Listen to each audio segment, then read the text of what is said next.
Come spend your last day of 2024 with me. I cannot believe it is New Year's Eve. Lots to celebrate, lots to reflect on, football wise and otherwise. We'll definitely dig into some stuff, have some fun. Who better to talk to you about New Year's Eve than a guy co hosting duties with, I believe, Ryan Seacrest? Well, we will talk to Mr. Rob Gronkowski, who is so kind to join our show ahead of what is going to be an epic night. I will be watching, of course, Gronk Rocket for Dick Clark's New Year's Eve. We will have him. We'll talk about maybe the Lions who got the party started last night by ending week 17. We'll get set for week 18, which is going to be absolutely insane. And we'll maybe there's some champagne. I got some champagne under my Christmas tree still. Newly engaged Commander Special Teams ace Jeremy Reaves, friend of me, on the show to talk about many things that he is celebrating in 2025.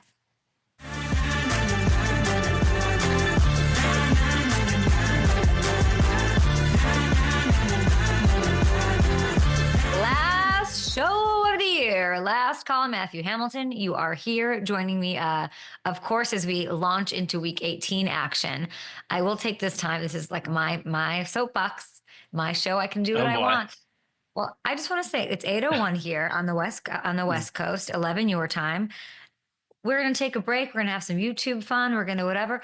Why don't you guys make your plan for tonight? Out there, just take a minute. If you're going somewhere, figure out the Uber, the driving situation, figure out how you're going to get from point A to point B. If you're going to a house party, if you're the person hosting the house party, what can you do to make it easier for ding dongs around the country to not drink and drive and to have that dumb, senseless thing have to happen? Today's one of the biggest days for that. Holidays are. I hate it. I've always hated it. It's drawn me closer to players who champion not drinking and driving and advocate for it and awareness and ways. And it's just 2025, guys. It's like there's too many ways out there to not get that done. Delaney Walker, we're going to channel him today.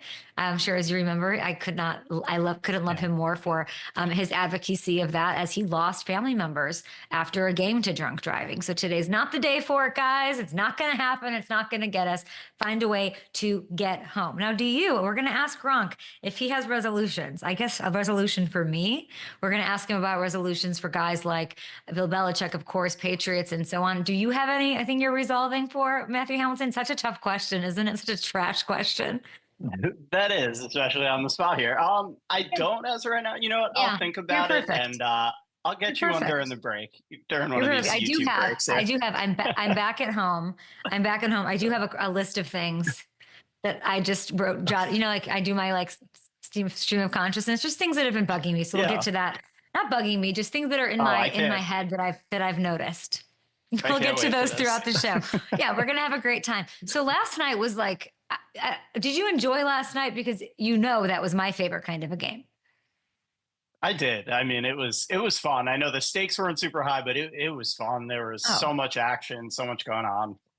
All you want on New Year's is some fireworks. That's it. And that's all we got in Santa Clara. Finishing off week 17, we're going to set the table. All good things happening. 10 touchdowns in this game. No punts. I love this. This is a game, Hamilton, that I could be in the booth for. You know what I mean? Nothing tricky, nothing funny. It's clean. We're scoring touchdowns, easy peasy. I could do this. And, the Lions, they take down the Niners. They jump back into first place in the NFC. And now let's set the table here. The 1 seed, my friends, and the NFC North title still going to come down to Lions-Vikings on Sunday Night Football. The one thing this win does mean for Detroit is that they would still finish ahead of Minnesota in the unlikely scenario of a tie, but it could happen. I have a feeling it's not in Dan Campbell's DNA to play for a tie, even if that game's tight in the fourth quarter or it goes to overtime. But important to note, in case it does, the Lions head coach, by the way, asked about playing as starters last night, even though the game didn't have a ton of implications for them. Hamilton saying there was nothing to play for. They have a short week to get ready for week 18 and this showdown. Here's DC. I thought a lot about it. I thought about it leading up to the game. I thought about it last night. I told the staff, but I ended up settling on the right thing to do was play these guys. We knew what this is. You're out on the West Coast, you go, hey, man, it's all good. That's what we do. You know what I mean? This is what we do. Like, we love it hard. And this is our deal right now. So we're looking forward to this, everything about this week. There's a Gronk joke in there somewhere. I won't make it, but I do think there is value in what the Lions were able to do last night. There's a lot of new guys playing on this defense, right? It's been a revolving door, next man up mentality, biting those kneecaps all the way up to the 1 seed question mark. for them to get reps together is meaningful against the Niners defense that can still be explosive. That matters. It was a top 5 defense going into last night. On the Niners side, of course, but to go against all those different pieces and the scheming and all of that, it's important to just have that under their belt. And it was awesome to see a friend of the show, Kirby Joseph, sort of step up the way that he did with 2 more picks. And talking to him, he's been so studious. He's just been in he's just pure ball all year long. But when you get those balls coming your way, it does something to you. It makes you more confident. They continue to come your way. We've seen it throughout history. So he now has a league-leading total of 9 on the air. 9. He's the first safety to have 9 or more interceptions in a season in 15 years, everybody. He can become the first to hit double digits, and he might in week 18.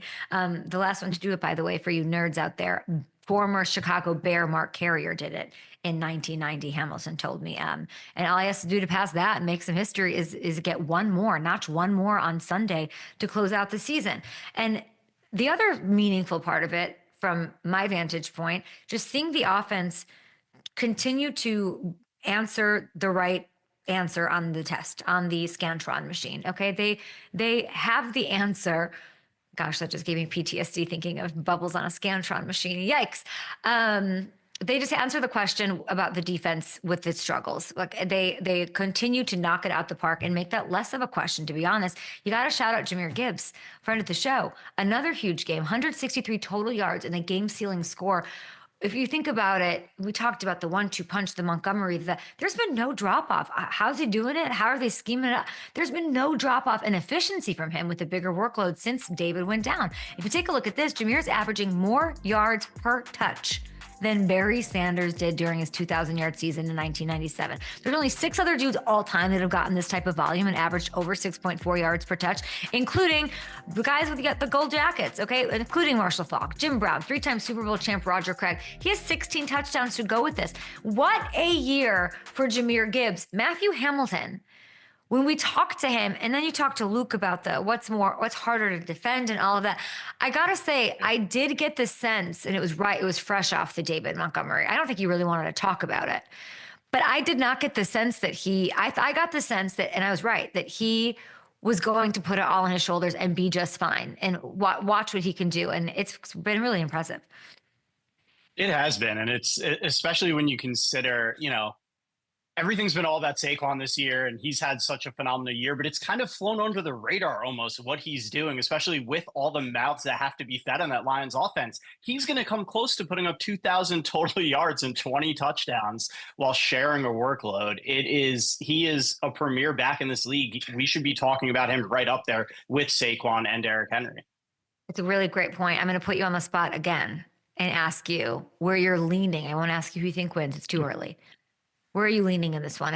If this is right, FanDuel Sportsbook has them Lions early 2.5-point faves in this one. I still have to go with the Lions. I think, the defense is a concern. We saw it last night. Brock Purdy was dicing up early, but they did get stronger as the game went along. I do think there was value in those reps too against this Shanahan type scheme for this defense. I think that's why he played these guys. I don't think he wanted to give it away, but I think that was part of what factored in. It prepares you for facing the Kevin O'Connell offense. So I do think the Lions are, as you said, their offense is able to answer everything. I think the Lions get this done and get that 1 seed. And as they've held on to it all year, it's only fitting that they end the season with it, I think. I will not be making any picks. Did you notice that on Netflix Christmas? Did you notice on Netflix Christmas with the 19 people on screen, one person didn't make any picks? Oh, I noticed. Yeah. That did not escape me. Did you think that I would? I was not surprised. Absolutely not. I didn't see the win for me personally. I didn't see how I had come out victorious picking either way. Do you know what I mean? Even if I get them right, even if I pick the Chiefs, like poor Ravens, I love Jimmy Seafood. Like I don't want, there's no win in it for me. I just enjoying the games as they happen, Yeah, that's what it's all about. Yeah. Kevin Durant slated to be on the show this week. He was perfect in his picks last week. Wow. I know. I just saw it on Twitter. I retweeted. I'm a little nervous he won't come on our show then because that was off the show. But he says he's not superstitious. So We'll see if he shows up. Okay, let's get to some other things. Yeah. You're going to make the picks for games because I won't. Gronk will be here to make picks for games. We have Jeremy Reaves on the show. Commanders in the playoffs. We're going to celebrate that and his engagement. But I do want to talk about the Dolphins here. We didn't get to dive into it yesterday, and I am so happy for the Bengals. Like I was texting people, Hamilton on that staff after I was texting people at the highest levels of the Bengals organization saying, can we get me in a parachute to come down if they make it to the playoffs with the Bengal Tiger, ride the Bengal Tiger around the field at some point, because I'm so excited. But I'm also excited for Miami. They're in the mix. They're not dead. They've gone 6-2 the last 8 games after a 2-6 start. And I mean, if you look at this, they have a clear path. They need a win over the Jets and a Broncos loss to the Chiefs, which might happen to get in. The one thing that complicates it, though, is the uncertainty at quarterback. Tua's dealing with this hip injury. Let's listen to Mike McDaniel. Can you make us feel better about this, coach? Snoop will get more reps than Tua this week as we go through the week, and I have to be prepared for both guys to play, because I don't really know exactly what it's going to look like. Okay, well, that doesn't sound super encouraging, coach. On Tua, I hope he's pulling our chain here and underselling things. Undersell, over deliver. I see this. If it is Snoop, he can give this team a chance on Sunday. He hasn't gotten enough credit. Let's dig into this. He was brilliant. Remember the win over the Browns to keep Miami alive? He went 22 for 26 with a touchdown through the air, racking up 52 yards and a touchdown on the ground to lead these Miami Dolphins in rushing. He was running for his life, of course. Myles Garrett chasing him down. No Tron Armstead, one of our faves. But Snoop found a way to keep the offense going, get them moving, score points. It's hard to come in as a backup and play better, and now he's getting more practice reps than Tua. So the Dolphins, Hamilton, Enter Hamilton, my guest picker here today, the Timothy Chalamet, what's his name? Chalamet, the Timothy Chalamet of this program. Dolphins 1.5-point faves on the road against the Jets as of this morning. That's a 4 p.m. window. Who you got? I think no matter who's at quarterback, I think the Dolphins get it done. I was really impressed with Huntley. We also have to remember with him, like when he first came in for Tua, they had just signed him. He wasn't in the building. He had to learn the offense. And so he looked totally different on Sunday than he did the first go around when Tua was out with that concussion. And I think he can run this offense well enough to get the job done, especially with what the Jets looked like this past weekend. Do we love I don't like what he was saying about the two? I had not heard that soundbite, but I'm hoping he's doing the Kay Adams school of undersell, over deliver. We'll see that, but they can get it done without him, which is a good place to be as they try to make it into the playoffs. Lots of games Gronk has played in Miami. Lots of times Gronk probably remembers and doesn't remember about hanging out in South Beach. He joins us next. He is a 4-time Super Bowl champ, and he has a huge responsibility tonight to usher in a new year. We'll talk to Rob after the break. Such a cool gig, Rob. Ham. Yes.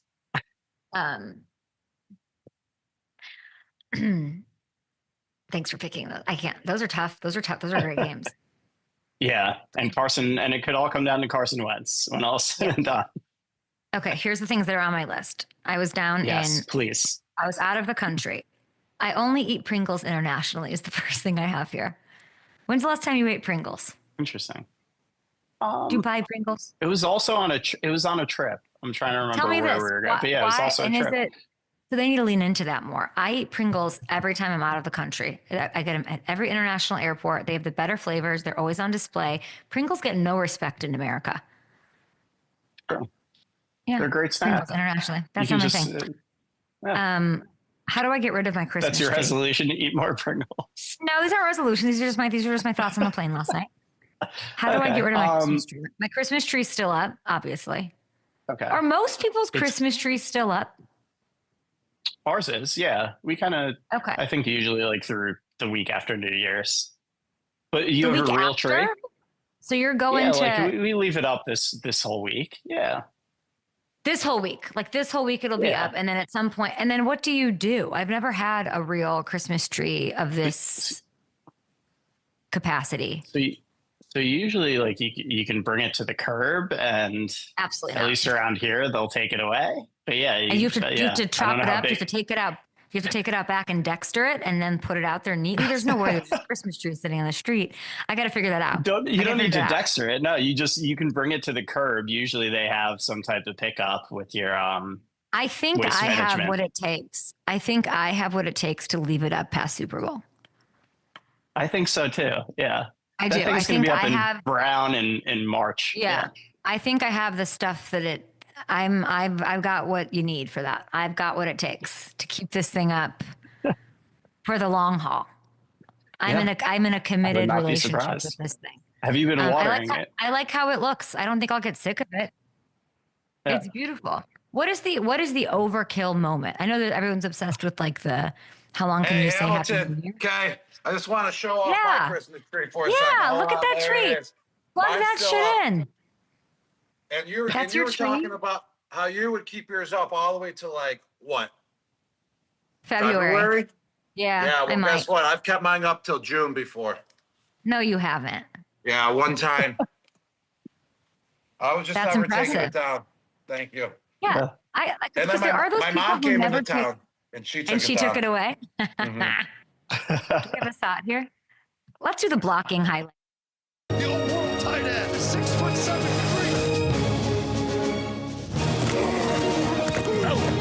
Watch Gronk coming here, getting himself a block. Beautifully done. I just threw him into the NBC camera. Blocking the F out of everybody in the true holiday spirit. 4-time Super Bowl champ, future Hall of Famer, co-host of the Dudes on Dudes podcast. You can see him as an analyst on Fox NFL Sunday, and he is a man who once kept his Christmas tree up until June. He can do it all. Rob, we're adding another thing to your intro byline here. Dick Clark's New Year's Rockin' Eve with Ryan Seacrest. Congratulations. Thank you, Kay. It's going to be popping. It's going down in Las Vegas tonight, and I'm co-hosting with Ryan Seacrest, and he's going to kick it over to me a few times. And the energy is just going to be lit. I mean, it's in Las Vegas. I mean, you can't ask for a better, territory to celebrate New Year's Eve. I mean, Vegas is always a party, and now it's an ultra party because I'm involved. It's New Year's Eve, and it's in Vegas, so it's a triple whammy. What's your best Vegas story, Gronk? I would say when I was about 23 years old and I broke my forearm, and check it out. There's the scar right there. You can see this. It's about, oh, there we go. That's the my scar. God. And I'm in Vegas and we're on stage with LMFAO. And I have a broken arm with a cast on, and my brother's on stage with me too. This was when I was like in my true maniac stage, my true maniac era. And I kicked my brother right in the gonads. It was all over ESPN. It's all online. It's still one of the funniest stories to this day. It was over 10 years ago. I kicked him right in the gonads. He bent down like that, like a WWE character. And I turned around. I gave him a stone cold stunner right on stage while LMFAO was playing. And the crowd went absolutely wild. That will not be happening tonight, but that was one of my best memories I've had in Vegas. And my brother and I, we talk about it to this day, and we're always chuckling about it. It's just so outrageous. I can't believe you have a scar there. I'm a little sad. I think maybe the people want to see you kick Ryan Seacrest in the gonads. Who knows what kind of hijinks we'll see tonight. I saw that you were rehearsing. You shared some footage on your Instagram story. Your placement's insane. You get to be in front of the Bellagio fountains. It's iconic. Can you give us a little sneak peek at what we will see tonight? Yeah, I'll actually be introducing a few artists tonight. Blake Shelton, actually, I'll be introducing him twice, and he has his own bar and restaurant in Las Vegas that he will be playing at, which is really, really cool. Also, Lenny Kravitz will be performing as well. I'll be introducing him, and their performances are just going to be spectacular. So you can just check it out on the show tonight. Ryan Seacrest obviously is hosting the whole show in New York City. So he just kicks it to me over in Las Vegas a few times and just, switch up from West Coast to East Coast, which is really cool. But what I really love about this is just watching the performers perform. I love being entertained, and I just love great music. And that's what this show is all about as well. And we'll see a bunch of great performers. It's amazing. You'll be in Vegas. Cody Johnson, Thomas Rhett. You said Lenny Kravitz, Alanis Morissette, T-Pain's there, Carrie Underwood. It'll be so fun. So good luck with that. Tonight. Are you a New Year's guy? I would love to know. I mean, you said LMFAO, and I'm dying. Like, Party Rock Anthem was the best song going for like 2 years straight. It feels like a long time ago. How has Gronk evolved on New Year's Eve from 10 years to now? It definitely evolved. Well, the thing is that I never really had New Year's Eve because I was always in a hotel room. When you play football, especially in the NFL for so long, New Year's is not, it's like any other holiday. It really doesn't exist. You know, you're just going to bed and you're getting ready for the game the next day, or you're getting ready for practice. So I was never really a New Year's Eve guy, you know, throughout my life. But also at the same time, now that I've been retired for a couple years, I'm still really not a New Year's Eve guy. I mean, maybe I'm just used to that style because of, you know, playing football in the NFL and having it taken away from me. But a lot of amateurs out, Kay. I've out partied everyone in my career. I don't need to show those skills anymore. I like hosting gigs like tonight. That's a lot of fun. I like doing things that bring my juice up, you know, to another level without going out and trashing my body like I used to back in the day. So I'm growing and I'm learning, and that's what it's all about when you're living. We love it. I looked back because I remember one game. It was, you weren't playing and nobody was playing, but you had to go to Miami. It was so hot. The Patriots ended up losing that game. So I went back and I looked, and I knew that, like, gosh, you guys were always working on New Year's Eve or always somewhere. You did have a great game though in your career. Let's go back to January 1st, 2012. Do you remember this? It was week 17. You were home against the Bills, who you know and love. What do you remember from this one? You had a crazy game. Oh man, look at me go. Wow, I got some explosiveness right there. That's what I'm talking about. So this was my second year, right? What year was this? Again, you said 2000. It was 2012. This was your 18 touchdown season. You had two in this. All right. I was just getting confused because 2012, I mean, you played one game in 2012 and you played the whole season in 2011. It was 2011. Yeah. All right. Well, I was going versus the Buffalo Bills, my hometown team, so I always have extra motivation there. And I just needed to add to my tight end record list as well in scoring touchdowns. I think I had about 16 going into that game, and I scored 2 more there, I see. So it just added to my touchdown total because I know this guy named Brock Bowers who's just lighting it up and breaking every record possible, that I had to extend that tight end, you know, scoring record to 18 that week because he's going to be coming for it, and I had to make it a little bit harder for him. I mean, we talked about Brock Bowers a lot before he got on this role, right? Because he was so highly touted. You had your eyes on him. You said he might be able to sort of surpass you as a pass catcher. And that's when he had 15 catches. You and I had this conversation. Now he has 108, Gronk, a rookie record, not on a competitive team. What do you think of the season of Brock Bowers looking back here as a retrospective on New Year's Eve? I mean, he's clearly carrying the torch for all the young tight ends out there.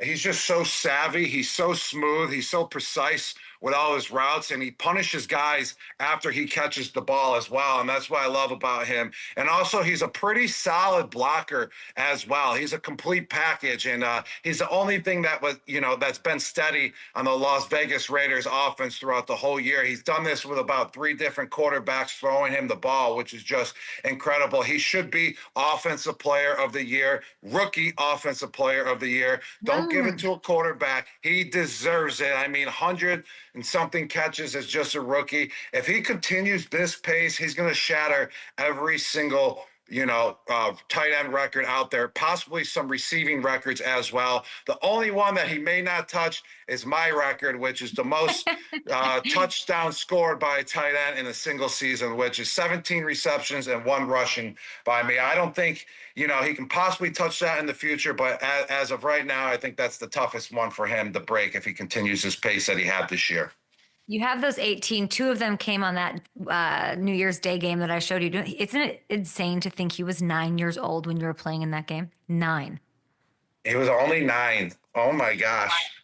Yeah, that's when I was playing Mario Kart and using Bowser as my guy, and that's who he reminds me of as well. Every time I heard Brock Bowers when he was at the University of Georgia, I was like, Brock Bowser's. So I automatically loved the guy because of his last name, because I thought it was Bowser for like the whole year until I finally met him and then really realized it's Bowers, not Bowser's. But he plays like he's Bowser out there in Mario Kart, and you gotta love that about him. And that is the kind of analysis you can only get out of your local Gronk, everybody. I was watching Monday Night Football, as with everybody. I want to show you this because you love a block. We showed you the blocking highlight tape for Gronk. Juwan Jennings throws a huge block on Terry and Arnold. Take a look at this. It looks like a highlight from your video. What do you think of that? He threw him out of the club. Jennings tossed him out. There had to be a little bit more to it. I mean, I would say the frustration was probably built up throughout the game in order to do that. It's not like he's just going to block him out of bounds on a random play. They must have been, trash talking throughout the whole game and just going at it. And then Juwan Jennings just took it up a notch. And I guess I would say if you're doing something like that, I've been in that situation before, that the defender deserves it because they're just yapping all game long or they're, getting under your skin. But that's a big block by him, and that's called throwing the guy out of the club. Congratulations, Juwan Jennings, getting it done, being a bouncer. Kirby Joseph had insane night, insane season. He retaliates. Jennings and Joseph get personal fouls, but now you live in infamy as throwing people on the out of the club to end your 2024 season. Love that. The Lions get the win, right? So now we have this insane game between the Lions and these red hot Vikings in week 18. The winner, Gronk, gets the first round bye. They win the NFC. They're the people. The loser faces the NFC South champion, and that could be your former squad, the Buccaneers. You said the Bucs could do damage in the playoffs. Who do you think the Bucs would rather face in the wild card round, the Lions or the Vikings? I would say the Detroit Lions, because they're more familiar with them. They almost beat them in the playoffs last year.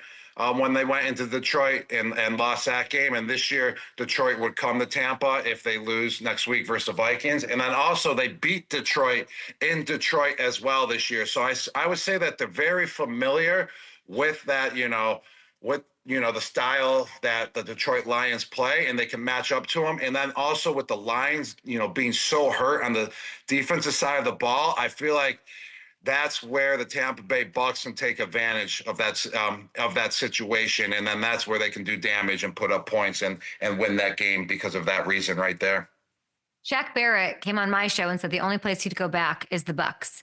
Obviously, there was some paperwork that had to be done, some things that had to be done. He's had, survived a lot. He's gone through a lot the past couple of years. He comes out of retirement and he signs with the Bucs. You know him. What is he bringing to this team that does have hopes in the playoffs? I love Shaq Barrett, and what he brings to the team is pressure on the quarterback, being on the defense side of the ball. His first step, getting off the line of scrimmage, is lethal, and that's where that's where he's his strongest suit is being able to get past that offensive tackle and pressure the quarterback and make him struggle back there in the pocket. But it's just cool to see. I love Shaq Barrett. I'm rooting for Shaq. I actually got to sit with him in the suite for the first quarter of the game when I was at the Monday Night Football game in Tampa. And he's just a great guy overall. And I'm cheering for him. And I'm hoping that, when he retired last year, he's exactly where he left off when he retired. And hopefully he's been training and he has that first step ready to go, because he can definitely help out the Tampa Bay Bucs. I love that. Lions 2.5-point faves in Detroit on Sunday. Who wins that one? Oh man, it's in Detroit, which is good. I'm cheering for the Lions. I gotta tip my hat to the Minnesota Vikings though. They've been like under the radar through the whole year at 14-2. Usually when a team's 14-2, they're all over TV every single week. But there's just so many good teams this year that have similar records to that the Minnesota Vikings were the ones to fly under the radar throughout the whole year. But I just truly love the way the Detroit Lions are playing. They're resilient. I mean, they're spectacular. You saw them yesterday. They just play together as a team, and they grow together as a team week in and week out, no matter who's going down, no matter who's got to go in and replace the guy that got injured. I just love how they're finishing games as well. And they obviously love the game of football, and that starts with Dan Campbell. And he shares that love with his players, and that's why they're going out there and they're winning these games. And they know how to close out games, too, in the fourth quarter. And we'll see what a little rest will do for them. Maybe a little Hutchinson in there. It'd be great. It would be so insane to have them get the 1 seed. But yeah, all credit. And the Vikings are so unheralded for whatever reason. Okay, tonight's New Year's Eve. You are rocking it out with Dick Clark's New Year's Eve on ABC with our guy, Ryan Seacrest. But, you know, New Year's is all about trying to get better, turning a new leaf in 2025. So before we take a break and do a prop a shot when we get back, I thought we could dish out some rapid fire resolutions. So first thing that comes to Gronk's mind, I'm going to tee you up. What should the Patriots resolve to do or be in 2025? What should the Patriots resolution be? All right. The first thing that comes to my mind is going out and getting a wide receiver number 1, a playmaker out there for Drake May. We like Drake May. They have the number 1 pick right now. Isn't that insane? It is insane. I don't think that they should win this game. They're in a tough situation because it's so meaningless to win this game, and it's so meaningful to lose the game. And you don't want to go out there and say you're losing a game on purpose. Like, that's not cool at all. Like, it's not cool as a player to go out there and have that mentality. It's not cool as a coach to have that mentality. But like, hopefully they play as hard as they can, and they lose and they get the first pick, and then you can go from there.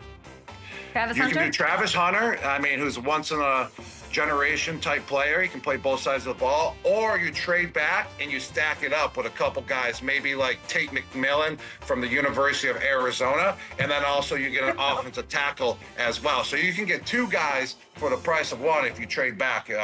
Because the best thing about the Patriots, if they do get the number 1 pick, is they don't need a quarterback, so they have all the leverage right there. Well said. What is your resolution for Julian Edelman? What should he resolve to do? Your co-host for Dudes on Dudes. Oh, man.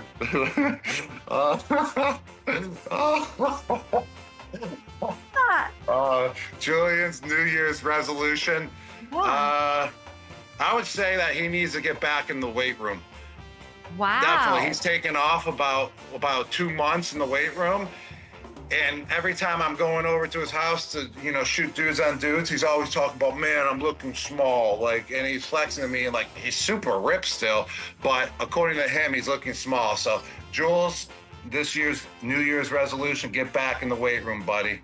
Let's go. What is your resolution for the NBA? NBA, everybody's talking about ratings are down, the 3-pointers, all that. How should they fix that, their ratings? What should they resolve to do? Well, on Christmas Day, their ratings were spectacular. People were just comparing them to the NFL, which you cannot do. So they were kind of stomping on the NBA, they only had 5 million viewers, but the NFL had averaged 25 million viewers. Well, the NFL is the NFL. You can't compare the two. What you can compare is the viewership from the year before with the NBA, and it was but the ratings in general are down. They're down all year. In general, they're down. I would say we need to see big dunks. There hasn't been really that many dunks this year. Go. Yeah, everyone loved the dunks in the prior years, and now it's all about shooting the 3-pointers. We just need to see some guys drive through that hole and dunk over some 7-footers, and that gets everyone excited and on their feet and watching the NBA. And plus, playing like a team. What about a 4-point line, Gronk? 4 points. I don't know. Well, if people are, it's starting to trend towards shooting so many threes, and if the ratings are going down, obviously people don't want to see so many shots get put up. So if you put a 4-point play out there, then I would say the ratings tend to go down more because that's shooting the ball more. So I don't know. I don't know. Okay, more dunks. More dunks. Let's do these quickly. What is your advice for what should single men resolve to do in 2025? What's your advice for single men going into this new year? Just work on yourself. We'll get in the weight room. Don't worry about don't be on those apps. I got a couple friends, they just sit there on those apps all day and they just scroll right. I'm like, bro, you can do so much more. Where should they go meet girls? I don't know. I've been out of the game forever, Kay. But I mean, I've heard that like there's these single cruises when I'm, on drives, like the radio ads. You're like, if you're single, come on this cruise. And I'm like, oh, that's what they do now these days. I've been out of the game for a while, Kay, so I don't really know that Get question. But I would say just get in the gym, work on yourself, and the rest will come. The quarterfinals for the college football playoffs start tonight. What is your resolution for the selection committee next year? Because I know you're not happy about it. How do they fix it? That's a good question. I mean, I don't think it's broke. Okay. Let's play it out for rest of the season, but I don't think it's broke. I think they're doing a spectacular job. I was just saying, because Indiana has such a bad performance, that you got to add in the strength of schedule as well. And then that's when everyone, hopped on me on X that, I knew Alabama should have been in it because of their strength of schedule. I just think that that's the only thing that should play into more of it is the strength of schedule when, deciding who goes to the playoffs. But I don't think it's broke. I think they did a wonderful job this year, no doubt about it. Wow. And let's play it out. We got Boise State up against Penn State tonight. Speaking of X, do you want to tell me something about the tax codes? Was that you? Were you hacked? What is going on? No, I wasn't hacked. But yes, I don't do my own taxes. Everyone's like, hey, what are you worried about? You don't even do your own taxes. Of course I don't. But I do have to sit there for a whole entire day with my tax guy about a couple times a year to go through everything that I've done just to check mark off the list that everything is correct, and that all the filing is correct, and all the jobs that I did were correct as well. And it just takes forever, and it's a pain in the butt. And then on top of it, this is what really got me going, is that you needed some FinCEN number if you have an LLC. So I had to fill it out for 3 hours the other day and have a meeting for it. You're doing this? And yeah, because you have to fill it out personally, and then your tax guy can do it. And then the FinCEN number, the next day, the government wrote an email out saying you don't need a FinCEN number anymore. So I just wasted 3 hours of my life doing that for all my LLCs. Yeah, it's just a complicated for all mess. your LLCs, Gronk, never change. Never change. Love it. All right, let's bring in Hamilton for a little prop shot, because if you had a resolution, my friend, it should be to be better at this. Let's do it. Well, I got news for you, Kay. You went 1 for 3 last week. Gronk was 2 for 3, so he's cut that lead down to 4 points. And today we're going to focus on that huge AFC North matchup on Saturday night. Bengals-Steelers. Gronk, going to start with you. The line for Russell Wilson's passing yards set at 235.5. So what do you think? Does he go over or under? Wait, I got a question. When does prop a shot end? Are we taking this into the playoffs, or is this the final week? Matthew, we're going into. It'll end when you take the lead, Gronk. How about that? No, we'll go through the. We're going into the playoffs. All right, so I'm going with Russell Wilson passing yards over under 235.5. I'm going to go over. The Cincinnati Bengals defense has been suspect all year long. The Steelers need this because they have a possibility of winning the division as well if the Baltimore Ravens lose. So he's going over. All right, I like it, Kay. I saved you Joe Burrow. I'm doing one nice thing for you for the new year. You get to talk about Joe Burrow right now. His line for passing yards, 284. I don't care what it is. It's over. It's over. I don't care if it's 600. I'm going over. And what is it? 284.5. I see. Yeah. He's 359 yards away from hitting. Hear me clearly here. 5,000. He's 359 from hitting 5,000 on the season. I think he gets that. I think he gets it. He's thrown for over 350 in 4 of the last 7. He keeps it rolling, and he gets that 5K mark. And then maybe he gets the MVP. Well, let's go. All right, Gronk. Jamar Chase's line for receiving yards, 92.5. You think he goes over or under that? Well, if Joe Burrow's throwing for over 600 yards, according to Kay, well, then he's going to need Jamar Chase to have about half of those. So there's no doubt if Jamar Chase's line was at 200 yards, I would still pick over. So what is it at? Over under 92.5? I'm going to go over. This is going to be a high-scoring game. Love it. Yes. All right, Kay. On the Steelers side, George Pickens' line for receiving yards is 67.5. Does he go over that? Yeah, he needs like 2 catches to get that done. He's averaged 77 yards per game since Russ has taken over. Go balls, whatever you want to call them.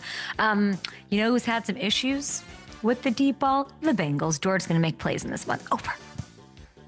All right, Gronk, one anytime touchdown score for the Steelers on Saturday night. I'm going to go with Najee Harris. They got to run that ball when they get into the red zone, and he's going to have a touchdown at any time in the game, somewhere between the first quarter and the fourth quarter, Hamilton. I'm feeling it. All right, okay. One anytime touchdown score for the Bengals. If anybody wants to know what it's like to be a girl in a boy's world, here it is. No, I'm kidding. I'm kidding. I'm going to go, oh man, I'm going to go Jamar Chase. He wants to lock up the Triple Crown. It's fun for me, fun for him. 16 touchdowns right now, get paid. That's amazing. He needs to make it at least one per game on the season. I think it happens. I love it.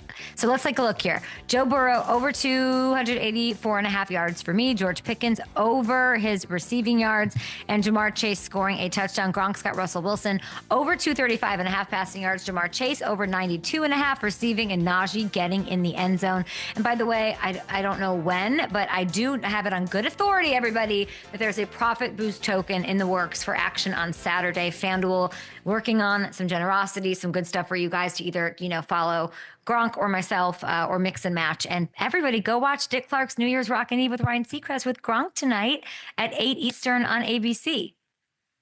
Yes, it's going to be popping, Kay. And I'm bringing the BGE, and that stands for Big Gronk Energy, baby. Let's go. Check us out tonight. Okay, we talked about gonads. Did you see, we have Jeremy Reaves on the show. The Commanders clinched their playoff spot. He proposed to his girlfriend after the game. Did you see that? I did see that. It was really cool. The fans all loved it. It was pretty adorable. And, what would happen if, I'm not even going to go there, actually. I just think it was amazing. And yes. She said, okay, she said yes. That's most important. But it was a really cool moment, especially for the fans to witness that as well. Gronk, you're the best. Happy New Year to you. Thank you for all the resolutions, and good luck tonight. We can't wait to watch. Really cool job. I can't wait to see I'll see you next year. See you next year, Gronk. We'll take a short break here. We will have Jeremy Reaves. So much to celebrate. She said yes. The Commander said yes. That's all coming up Reavesy on the show. I don't want to push at Gronk, but I just want to make him talk to me about his. Never mind. I'm not talking about it. Hold on. Travis Hunt. Gronk was Gronk is so funny. I can't deal. Very excited to have. He's already ready for the draft. Here's my next one. Ready? So we got the Christmas trees. Whatever. Oh, low pressure in my tires. What does that mean? All my tires. It means you need to put air in them. All the tires on the right side. So both of them have low pressure. Did I run over something? A curb? I mean, you could have a leak, or you could. Yeah, something. They just might. You just might need to put some air in them. So you should probably do that. I think I ran over something in a big way. I think I hit something. Probably. Yeah. Hopefully WWE Monday Night Raw is on this. I'm gonna go. You're gonna go. That's it. Yeah. Is that not? Are you breaking participating? news? Can you imagine? I know would have nothing. never expected that. I know nothing. I'm going on the 6th. It's here in LA. Are you hitting anyone with a chair? I don't know, but is there a world that I could get? I don't want. Is it when you go to a ball game? I'm always scared of getting hit with a foul or a stray or something. What do I have to worry about here? Getting concussed? What happens? Oh yeah, bodies, chairs. Yeah, who knows? You got to be ready for everything. I have a whole Kevin Costner rant, but I need more than a minute. We'll do that another time, another day in 2025. Oh man. A couple. I have not watched any of that last season. Oh. I've not watched any of that last season yet. I can't imagine it without Costner. But that's why we are where we are with Costner. I'm out on Costner, by the way. That's the punchline. Oh boy. Whoa. I'm out. I fold. I was in. I'm out. You were all in. I was all in. This is shocking. But now everyone's all in and I'm out. That's why. There we go. You and Kevin Durant. Yeah. What do you mean? Everybody goes one way. You guys are going to go the other. Yeah. Out on Kevin Costner. He's in Aspen with Jennifer Lopez. Get out of here. Oh, okay. Now there we go. I got a whole to do about it. Now it all Jeremy, so makes coming in sense. with a thought. Okay, love it. I mean, we have an all pro on the show in 10 seconds. Let's go. Let's When was the last go. time I talked to Reaves? Long time. Soon to be Super Bowl champion? Who knows? Let's have a day, brother. Let's have a day, brother. Oh, you too, baby. Let's go, brother. Love y'all boys, bro. Hey, 6. Let's have a day, bro. You know it. Let's go, twin. Yeah, I'd say he had a day. Safety for the Washington Commanders. All pro, Pro Bowl special teamer. Best day ever on Sunday, Jeremy Reaves? Yes, I would have to say definitely the best day ever. There's a lot to congratulate you for. First of all, Happy New Year. Hope you had a great Christmas. You're headed to the playoffs. You're very recently engaged. I want to get into it all. Let's do it chronologically, shall we? Okay. Great season, great game. Take me through the emotional overtime win. Okay, take me through. Let's start with just maybe even the play, the throw to Zach Ertz to end it. Where were your emotions during that win? I call that the Zach Ertz special. I mean, that's what he was like famous for doing in Philly. The Zampese concept, like that's his bread and butter. He made a lot of money over his career doing that play. So like once I talked to one of the other guys on the team and I asked like, what's called, and I don't know obviously what the entire play is, but I'm like, I saw Zach, in that spot, and I'm like, all right, I know what time it is. And so once I saw the release, I already knew it was touchdown. I mean, like I said, the dude's made a living off that play. So then what happens? The game ends. What happens with you? Pandemonium. Tell me everything. So you are like start to finish? Well, I mean, I'm thinking, yeah, I got a lot of questions. Like the game ends. Do you say on the final, it goes to overtime and you're like, if we win, I'm proposing? Am I going to go pull Michaela out the stands? Like what was going through your head after you guys got the win? All right. What happened? This was already all this was set before this all even happened. Like I had coordinated this the whole week because they had to go through state of security and everything to like get this all done. So I'm like, I didn't really tell any of the guys. I was like, look, like we're just gonna have to we gotta win. Because if we lose, I'm a sore loser, she's a sore loser. Like when I come home after a loss, like she knows I'm pretty pissed off and like she's usually pissed off too. So it just doesn't go well. So I was like, yeah, I can't do this after a loss. That's not happening. Just like the competitor in me, I can't do it. I was like, we have no choice but to win. So I coordinated the whole week. Everybody already knew, like, we win. This is going on. Who knew that you were playing for a fiance? I would say so. Alexis, she's our player engagement. She works with player engagement. She knew. Our other player engagement, Dylan, he knew. I told some of the guys in the locker room knew. Did Jaden know? No. Nah, he didn't know. No. He didn't know. He had no idea.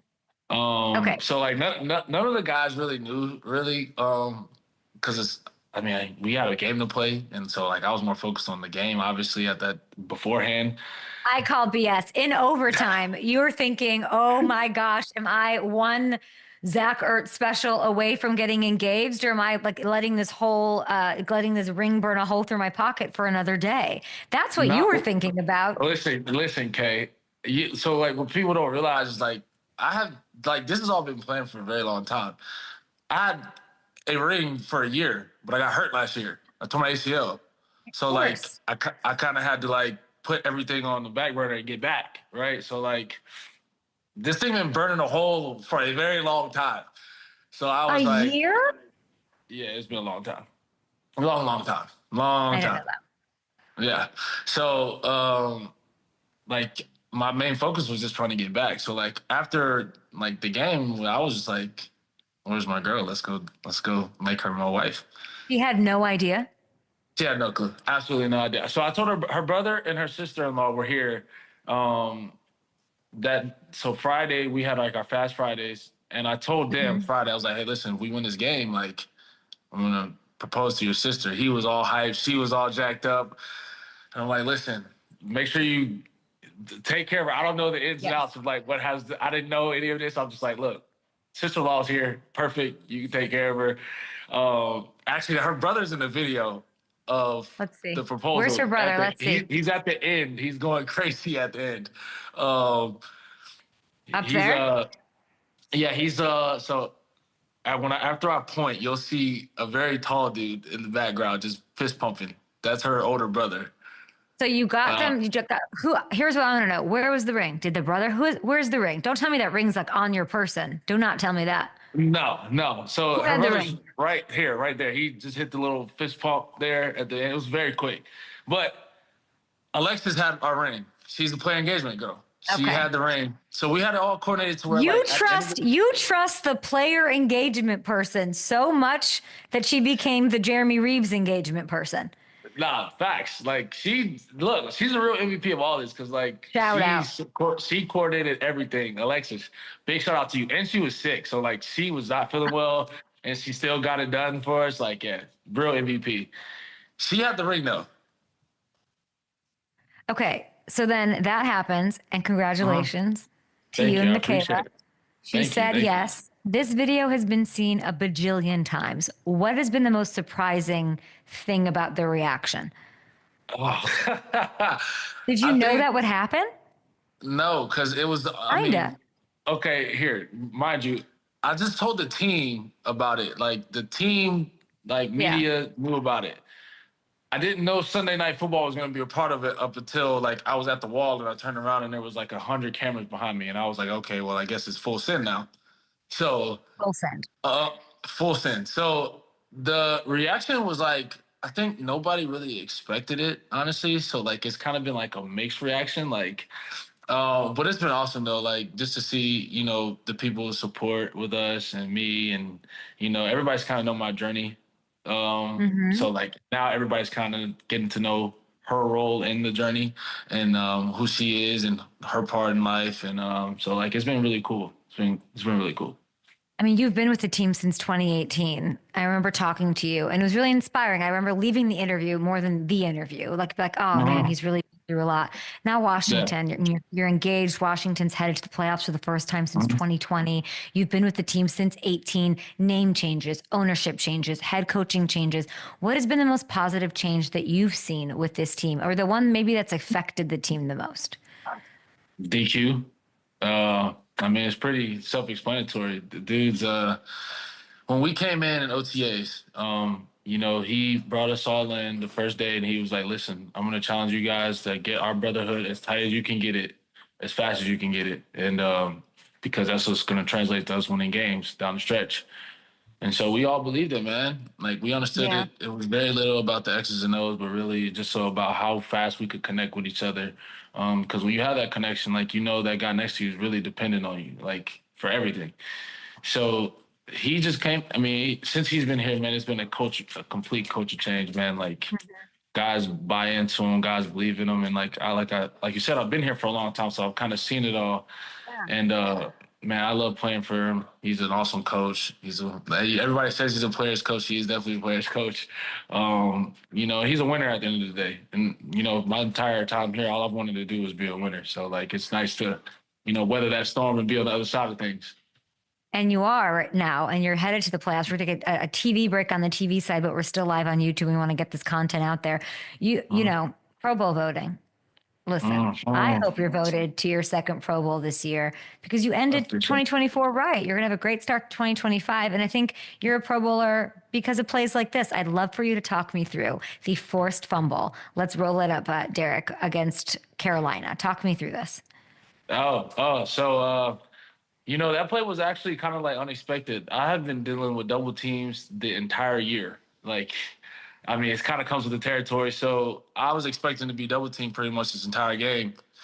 I wasn't on this play. And so I was like, okay, well, I got a one-on-one matchup. I like me every time. And so I go down there, beat my man. I think they messed up the blocking assignment. So I ended up coming free. And I was like, a free shot at the ball. Like, I can't not take this. So yeah, I just we had a nice shout out to my guy Balor. You know, he's on the other side of me taking his shot, and he clipped him first, and I just came up to try to clean him up. Your quarterback broke the rookie quarterback rushing record over the weekend. He's got the legs, he's got the arm. What is the non-physical attribute that you're most impressed by? Probably the same thing you are, composure. Everybody talks about it, but just I've never seen a guy come in like that. You know, he might have a bad possession or he might throw a bad ball, and like usually guys beat themselves up about it. He's the same person every time, like same expression every time. And it's really rare because, you know, coming in playing quarterback and being the guy immediately is tough. You know this, everybody knows this that watches ball. That's not an easy job to do. The fact that he can do it at such a high level and have the same even kill mindset, good or bad, is impressive. That's what makes him him. You had 9 special team tackles, by the way, one behind your teammate that you shouted out, of course, for the league lead. I can't wait to see you in the playoffs. Unleashed, ready to go. Who do you have? Cowboys to finish the season? We'll have Dallas. That's for sure, 100%. That's next. I love that it's a meaningless game. Enjoy that against Dallas. No way, I Kay. know. Listen, I know. I've been in this long enough. Not a single one is meaningless. And then we will see you in the wild card round. Absolutely, no doubt. That's wild. So great to see you. Congratulations on everything, and all of the love coming your way from all across. Listen, I'm not an in-stadium public proposal like fan, but you made me a fan because it was you. What would you tell me? Because I don't love the in-stadium thing. What was the best part of that? The best part of it was that she didn't know, and I think like I mean, it was just the moment with me and her. Like me and her have known each other since high school. We've been best friends for a very long time. So like, I think just like she knew about it. She knew that it was coming at some point. She just didn't know when. she laughing now, but Can I say hi to Michaela? Michaela, come here. Hi, Michaela. Congratulations. You really, Michaela, you really had no freaking idea. None. Come on. Clueless. I wish I would have known. I would have looked a little better. No, you looked amazing. You were amazing. Get out of here. No, but it was perfect. But I feel like, yeah. Did you cry? Did you cry after? Did you get to go in the locker room? Like, what was that night? I mean, don't give me too many details. For sure cried the whole thing. We walked back under the stadium, and then I let him go to the locker room and do his thing and celebrate, and then met him back outside. Did you make a phone call while he was in there? By that by that time, like what? Your phone was probably going crazy. My phone was already going crazy, but then all the girls were there too, so I had to see them. It was just everybody was there, so it was awesome. You are a great couple. Good luck in the playoffs, wild card round. You are winning at life. Congratulations, both of you. Appreciate you, Kay. Thank you. Appreciate it. Bye. Thanks, Jeremy. Bye, Michaela. Bye. See you Bye. guys. We'll see you guys tomorrow. Bye.